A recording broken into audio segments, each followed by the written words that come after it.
अन्नपूर्णे सदा पूर्णे शंकर प्राण वल्लभे ज्ञान वैराग्य सिद्ध यथर्म भिक्षाम देहिं च पार्वती। माता च पार्वती देवी पिता देवो महेश्वरः बांधवाः शिव भक्ताश्च स्वदेशो भुवनयंत्रम। प्रिय भक्तजनों, आइए आज सुनते हैं अन्नपूर्णा माता की व्रत कथा। सब बोलो माँ अन्नपूर्णा की जय। माँ अन्नपूर्णा माता का महाव्रत मार्गशीर्ष मास के कृष्ण पक्ष पंचमी से प्रारंभ होता है और मार्गशीर्ष शुक्ल षष्ठी को समाप्त होता है। ये उत्तमोत्तम व्रत 17 दिनों का होता है और कई भक्त 21 दिन तक भी पालन करते हैं। महाव्रत की कथा। एक समय की बात है, काशी निवासी धनंजय की पत्नी का नाम सुलक्षणा था। उसे अन्य सब सुख प्राप्त थे, लेकिन निर्धनता ही उसके दुख का एकमात्र कारण थी। ये दुख उसे हर समय सताता रहता था। एक दिन सुलक्षणा पति से बोली, स्वामी आप कुछ उद्यम करो तो काम चले, इस प्रकार कब तक काम चलेगा। सुलक्षणा की बात धनंजय के मन में बैठ गई और वो उसी दिन विश्वनाथ शंकर जी को प्रसन्न करने के लिए बैठ गया और कहने लगा, हे देवाधिदेश विश्वेश्वरः, मुझे पूजा पाठ कुछ आता नहीं है, लेकिन आपके भरोसे बैठा हूँ। इतनी विनती करके वो 2-3 दिन भूखा प्यासा बैठा रहा। ये देखकर भगवान शंकर ने उसके कान में अन्नपूर्णा अन्नपूर्णा अन्नपूर्णा इस प्रकार 3 बार कहा। ये कौन क्या कह गया? इसी सोच में धनंजय पड़ गया कि मंदिर में आते ब्राह्मणों को देखकर पूछने लगा, पंडित जी अन्नपूर्णा कौन है? ब्राह्मणों ने कहा, तू अन्न छोड़ बैठा है सो तुझे अन्न की ही बात सूझती है। जा घर जाकर अन्न ग्रहण कर। धनंजय घर गया, स्त्री से सारी बात कही। वो बोली, नाथ चिंता मत करो, स्वयं शंकर जी ने ये मंत्र दिया है, वे स्वयं ही खुलासा करेंगे। आप फिर जाकर उनकी आराधना करो। धनंजय फिर जैसा का तैसा पूजा में बैठ गया। रात्रि में शंकर जी ने आज्ञा दी और कहा, तू पूर्व दिशा में चला जा। वो अन्नपूर्णा का नाम जपता जाता और रास्ते में फल खाता, झरनों का पानी पीता जाता। इस प्रकार कितने ही दिनों तक चलता गया। वहां उसे चांदी सी चमकती वन की शोभा देखने में आई, सुंदर सरोवर देखने में, या उसके किनारे कितनी ही अप्सराएं झुंड बनाए बैठी थी।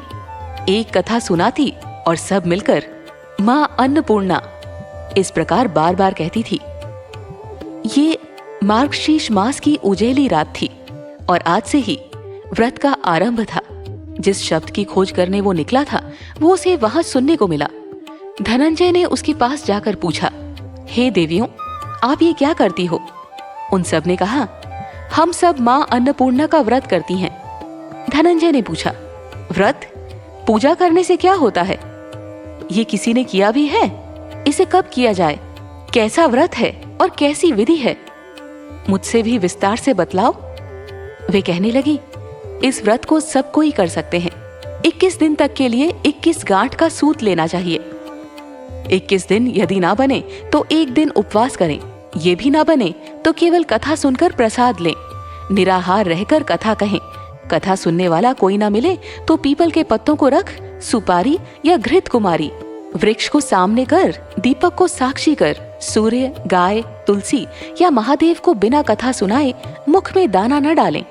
यदि भूल से कुछ पड़ जाए तो 1 दिवस फिर उपवास करें। व्रत के दिन क्रोध ना करें और झूठ ना बोलें। धनंजय बोला, इस व्रत के करने से क्या होगा? वे कहने लगी, इसके करने से अंधों को नेत्र मिले, लूलों को हाथ मिले, निर्धन के घर धन आए, बांझी को संतान मिले, मूर्ख को विद्या आए। जो जिस कामना से व्रत करे माँ उसकी इच्छा पूरी करती है। वो कहने लगा, बहनों, मेरे पास भी धन नहीं है, विद्या नहीं है, कुछ भी तो नहीं है। मैं तो दुखिया ब्राह्मण हूँ, मुझे इस व्रत का सूत दोगी? हाँ भाई, तेरा कल्याण हो, हम तुम्हें अवश्य देंगी। ले इस व्रत का मंगल सूत ले। धनंजय ने व्रत किया। व्रत पूरा हुआ तभी सरोवर में से 21 खंड की सुवर्ण सीढ़ी हीरा मोती जड़ी हुई प्रकट हुई। धनंजय जब अन्नपूर्णा अन्नपूर्णा कहता जाता था, इस प्रकार कितनी ही सीढ़ियां उतर गया तो देखता है कि करोड़ों सूर्य से प्रकाशमान अन्नपूर्णा का मंदिर है उसके सामने सुवर्ण सिंहासन पर माता अन्नपूर्णा विराजमान है। सामने भिक्षा हेतु शंकर भगवान खड़े हैं। देवांगनाएं चंवर डुलाती है, कितनी ही हथियार बांधे पहरा देती है। धनंजय दौड़कर जगदम्बा के चरणों में गिर गया। देवी उसके मन का क्लेश जान गई। धनंजय कहने लगा, माता आप तो अंतर्यामिनी हो, आपको अपनी दशा क्या बताऊं। माता बोली, मेरा व्रत किया है, जा संसार तेरा सत्कार करेगा। माता ने धनंजय की जीवना पर बीज मंत्र लिख दिया। अब तो उसके रोम रोम में विद्या प्रकट हो गई। इतने में क्या देखता है कि वो काशी विश्वनाथ के मंदिर में खड़ा है। माँ का वरदान ले धनंजय घर आया। सुलक्षणा से सब बात कही। माताजी की कृपा से उसके घर में संपत्ति उमड़ने लगी। छोटा सा घर बहुत बड़ा गिना जाने लगा। जैसे शहद के छत्ते में मक्खियां जमा होती है, उसी प्रकार अनेक सगे संबंधी आकर उसकी बढ़ाई करने लगे। कहने लगे, इतना धन और इतना बड़ा घर, सुंदर संतान नहीं तो इस कमाई का कौन भोग करेगा। सुलक्षणा से संतान नहीं है, इसीलिए तुम दूसरा विवाह करो। अनिच्छा होते हुए भी धनंजय को दूसरा विवाह करना पड़ा और सती सुलक्षणा को सौत का दुख उठाना पड़ा। इस प्रकार दिन बीतते गए। फिर अगहन मास आया। नए बंधन से बंधे पति से सुलक्षणा ने कहलाया कि हम व्रत के प्रभाव से सुखी हुए हैं, इस कारण ये व्रत छोड़ना नहीं चाहिए। ये माता जी का प्रताप है जो हम इतने संपन्न और सुखी हैं। सुलक्षणा की बात सुन धनंजय उसके यहाँ आया और व्रत में बैठ गया। नई बहू को इस व्रत की खबर नहीं थी। वो धनंजय के आने की राह देख रही थी। दिन बीतते गए और व्रत पूर्ण होने में 3 दिवस बाकी थे कि नई बहू को खबर पड़ी। उसके मन में ईर्ष्या की ज्वाला दहकने लगी थी। सुलक्षणा के घर आ पहुंची और उसने वहां भगदड़ मचा दी। वो धनंजय को अपने साथ ले गई। नए घर में धनंजय को थोड़ी देर के लिए निद्रा ने आ दबाया। इसी समय नई बहू ने उसका व्रत का सूत तोड़कर आग में फेंक दिया। अब तो माताजी का कोप जाग गया। घर में अकस्मात आग लग गई। सब कुछ जलकर खाक हो गया।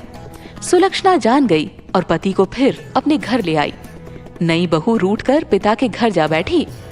पति को परमेश्वर मानने वाली सुलक्षणा बोली, नाथ घबराना नहीं, माताजी की कृपा अलौकिक है। पुत्र कुपुत्र हो जाता है पर माता कुमाता नहीं होती। अब आप श्रद्धा और भक्ति से आराधना शुरू करो, वे जरूर हमारा कल्याण करेंगी। धनंजय फिर माता के पीछे पड़ गया। फिर वहीं सरोवर सीढ़ी प्रकट हुई। उसमें माँ अन्नपूर्णा कहकर वो उतर गया। वहां जा माताजी के चरणों में रुदन करने लगा। माता प्रसन्न हो बोली, ये मेरी स्वर्ण की मूर्ति ले, उसकी पूजा करना, तू फिर सुखी हो जाएगा। जा, तुझे मेरा आशीर्वाद है। तेरी स्त्री सुलक्षणा ने श्रद्धा से मेरा व्रत किया है, उसे मैंने पुत्र दिया है। धनंजय ने आंखें खोली तो खुद को काशी विश्वनाथ के मंदिर में खड़ा पाया। वहां से फिर उसी प्रकार घर को आया। इधर सुलक्षणा के दिन चढ़े और महीने पूरे होते ही पुत्र का जन्म हुआ। गांव में आश्चर्य की लहर दौड़ गई। इस प्रकार उसी गांव के निसंतान सेठ के पुत्र होने पर उसने माता अन्नपूर्णा का मंदिर बनवा दिया। उसमें माताजी धूमधाम से पधारी, यज्ञ किया और धनंजय को मंदिर के आचार्य का पद दे दिया। जीविका के लिए मंदिर की दक्षिणा और रहने के लिए बड़ा सुंदर सा भवन दिया। धनंजय स्त्री पुत्र सहित वहां रहने लगा। माताजी के चढ़ावे में भरपूर आमदनी होने लगी। उधर नई बहू के पिता के घर डाका पड़ा, सब लुट गया। वे भीख मांगकर पेट भरने लगे। सुलक्षणा ने ये सुना तो उन्हें बुला भेजा, अलग घर में रख लिया और उनके अन्न वस्त्र का प्रबंध कर दिया। धनंजय, सुलक्षणा और उनका पुत्र माताजी की कृपा से आनंद से रहने लगे। माताजी ने जैसे इनके भंडार भरे वैसे सबके भंडार भरे।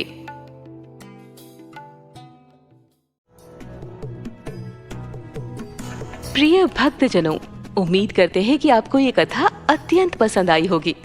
अगर आपको हमारी कथा पसंद है तो सब्सक्राइब करना ना भूलें। लाइक, कमेंट और शेयर अवश्य करें। अगर कोई त्रुटि हो उसे क्षमा कीजिएगा और हमें कमेंट में जरूर बताइए। आप पर और पूरे परिवार पर भगवान की कृपा सदैव बनी रहे। धन्यवाद। जय श्री कृष्णा।